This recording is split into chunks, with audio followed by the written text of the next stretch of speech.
And then I was over, went over to Australia after college for a year. And when I was there, I met some people, some Aussies who'd been over doing voluntary work in East Timor. So I went over there for a few months teaching English. And that was a real eye opener in terms from a language point of view, because it's a tiny country, but they have like 15 languages. Like it's about the size of Munster or Leinster, and everyone is at least bilingual. They all speak their local language. There's a lingua franca that's spoken in the city, so everyone knows that's the second language. A lot of people spoke Indonesian because they were occupied by Indonesia.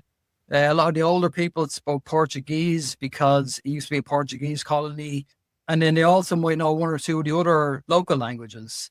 So, I was surrounded by people who were totally bilingual, trilingual, and even more. And a lot of them maybe hadn't even been to school or maybe done primary school.